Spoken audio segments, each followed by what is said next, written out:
सोमनाथ मंदिर भारत की आस्था का केंद्र।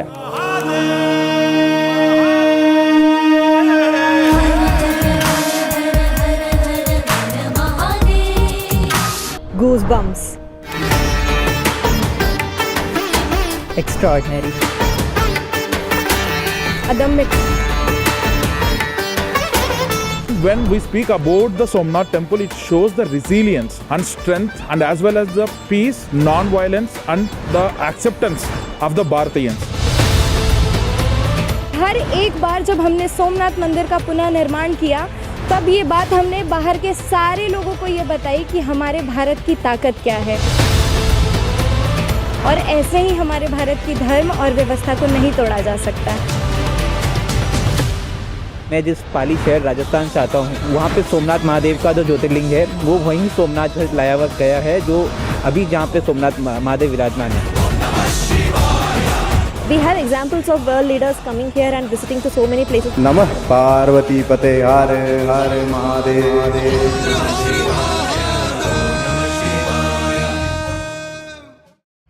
सोमनाथ मंदिर भारत की आस्था का केंद्र। ये भारत की सभ्यता का वो प्रतीक है जहां आध्यात्मिक आस्था, सामाजिक जीवन और आर्थिक समृद्धि तीनों एक साथ जुड़ते हैं।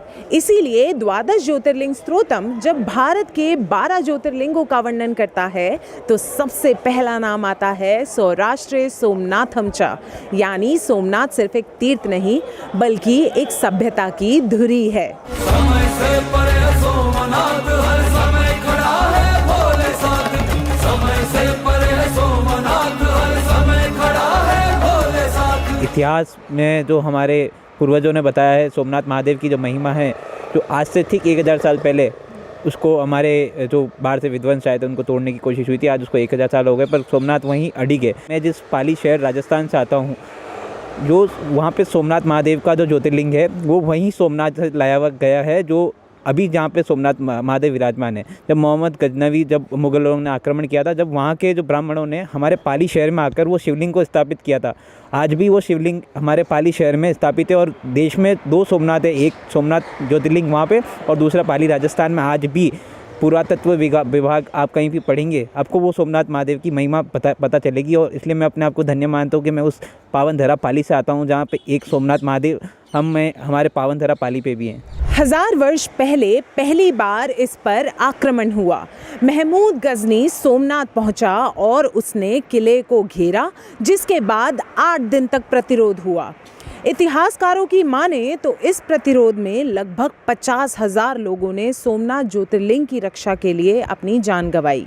इसके बाद कई सदियों तक सोमनाथ पर बार बार आक्रमण हुए, लेकिन खास बात यह थी कि इतने आक्रमणों के बावजूद हर बार सोमनाथ मंदिर और ज्यादा मजबूती के साथ उभरा। ये कोई इत्तेफाक नहीं था, ये सभ्यता की वजह से संभव हुआ। सोमनाथ मंदिर केवल भारत की धार्मिक स्थल नहीं है, भारत के लिए वो भारत की एक सांस्कृतिक आत्मा है पूर्ण तरह से, जिसे कई बार बाहर के आक्रमणकारियों ने तोड़ने की कोशिश की मगर वो ये बात भूल गए थे कि हम भारतीय अपने आस्था के साथ कभी भी मजाक नहीं करते हैं।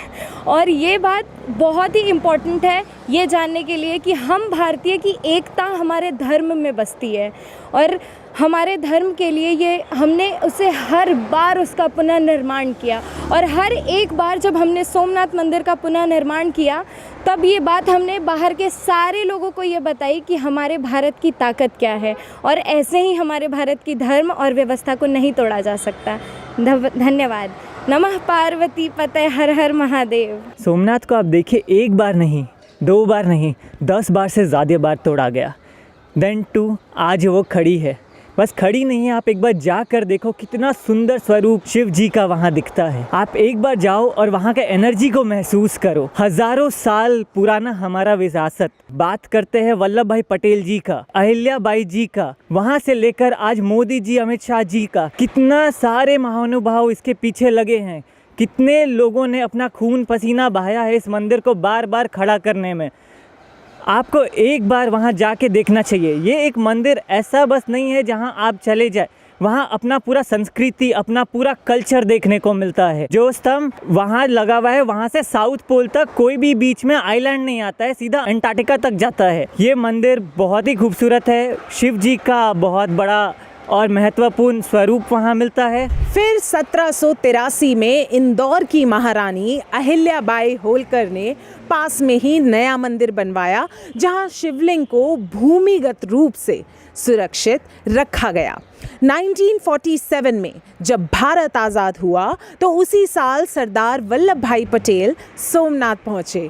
वहाँ मौजूद मंदिर की दशा देखकर उन्हें महसूस हुआ कि ये सिर्फ एक मंदिर का सवाल नहीं है, ये भारत के आत्मसम्मान का प्रश्न है। और फिर 13 नवंबर 1947 को उन्होंने सोमनाथ के पुनर्निर्माण की घोषणा की। भारत को हज़ारों वर्ष से दबाने की, कुचलने की कोशिश की गई है, चाहे वो मुग़ल आए हों, चाहे वो अंग्रेज़ आए हों। हज़ारों साल तक हमारी पहचान को मिटाने की कोशिश की गई है। सोमनाथ मंदिर को कोई एक बार या दो बार मिटाने की कोशिश नहीं की गई है, सैकड़ों हज़ारों बार कई राजाओं ने, कई मुग़लों ने आके इसको मिटाने की कोशिश की है, और उसके बाद भी ये आज खड़ा है। ये दर्शाता है हम भारतीयों की सभ्यता को, ये दिखाता है हमारी रेजिलियंस को।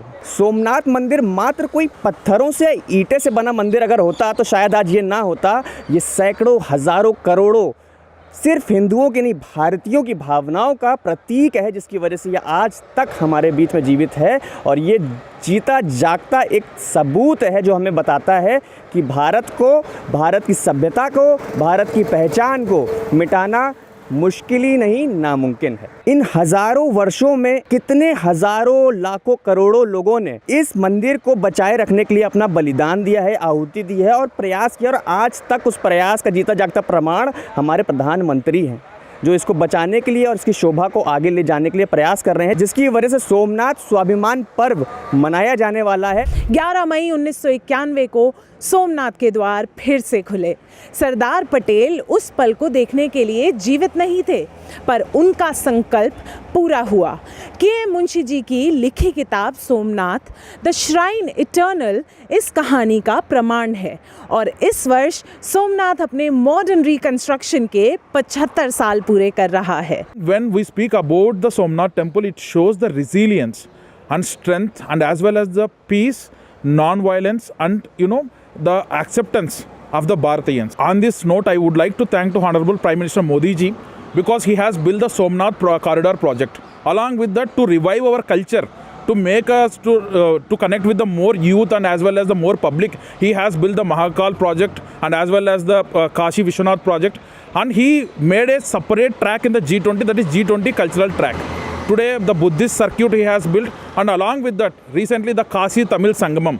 This is all known for India's cultural rich heritage and diversification, and it shows the unity and diversity that exists in India. And along with that, recently the Honorable Prime Minister Modi ji has bought the antiques which was stolen by many Arab invaders and as well as the foreigners back to India. And recently the Nataraj, which I have seen, has been emotionally connected. The Nataraj statue which Honorable Prime Minister bought from abroad. So this shows that the Prime Minister is very much connected to the cultural roots of India, and he want to run this country spiritually with more cultural diversified ideas. आज PM Modi के लिए सोमनाथ सिर्फ एक इतिहास नहीं, बल्कि भारत की indomitable civilisation spirit का प्रतीक है। उनकी लीडरशिप में सोमनाथ फिर से भारत की सिविलाइजेशनल जर्नी को सेंटर में लाया गया है।